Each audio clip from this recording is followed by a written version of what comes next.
Concernant les transactions, en version 19, HFSQL vous propose tous les modes d'isolation des transactions. Je vous les présente brièvement et ensuite on en détaille un ensemble. Alors juste, je vous rappelle le principe d'une transaction. Une transaction, ça permet de définir un ensemble d'opérations sur la base de données comme étant indissociables.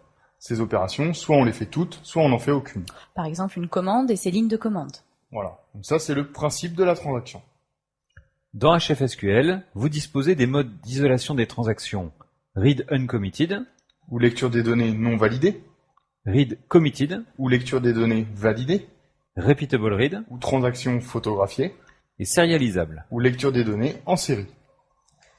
Dans le mode Read Uncommitted, vous pouvez lire les enregistrements des transactions en cours. Donc ce mode, c'est le mode par défaut des versions 18 et antérieures. Alors c'est le mode le plus rapide. Moi je vous conseille d'utiliser ce mode, par exemple, quand les utilisateurs n'accèdent pas aux mêmes données en même temps. Dans le mode read committed, vous ne voyez pas les modifications des autres utilisateurs tant que leurs transactions ne sont pas validées.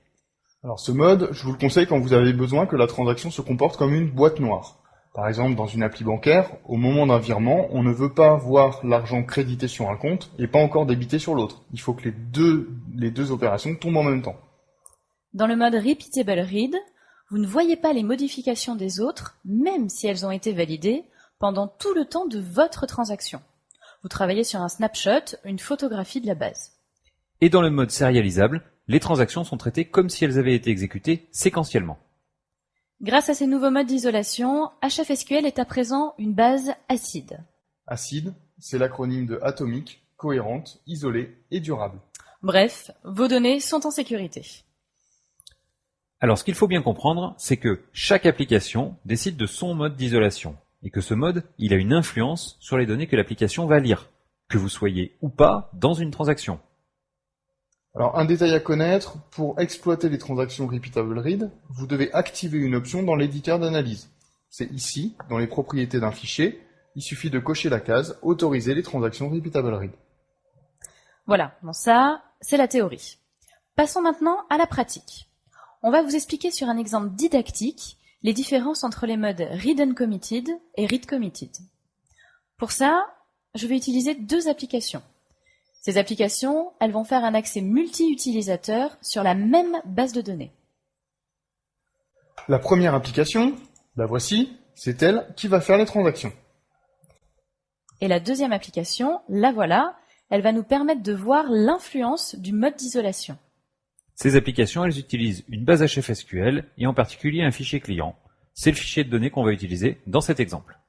Dans la première application, je lis le premier enregistrement de mon fichier client. Mon client, vous le voyez, il s'appelle Monsieur Avant-Avant. On va maintenant changer son nom. Je débute une transaction, je saisis le nouveau nom, Monsieur Après-Après, et je clique sur Modifier. Alors là, l'application, elle fait un hmodify, un update en SQL. En fait, elle met à jour les rubriques sur le serveur. Mais attention, on est toujours en transaction. Je l'ai toujours pas validé la transaction, je l'ai toujours pas commité. Passons maintenant à la deuxième application. Je vous le rappelle, cette deuxième application, elle va nous permettre de voir l'influence du mode d'isolation sur la lecture des données. Alors on commence par le mode d'isolation Read Uncommitted. Alors dans ce mode, je vous rappelle, le client, il voit les modifications, même quand les transactions n'ont pas encore été validées. Donc, quand je lis le premier enregistrement, le nom, c'est Après-Après. Maintenant, le mode d'isolation Read Committed. Je relance la même application. Je choisis cette fois-ci le mode d'isolation Read Committed. Alors dans ce mode, vous vous souvenez, l'utilisateur ne voit les modifications que lorsque la transaction est validée, que lorsqu'elle est committée.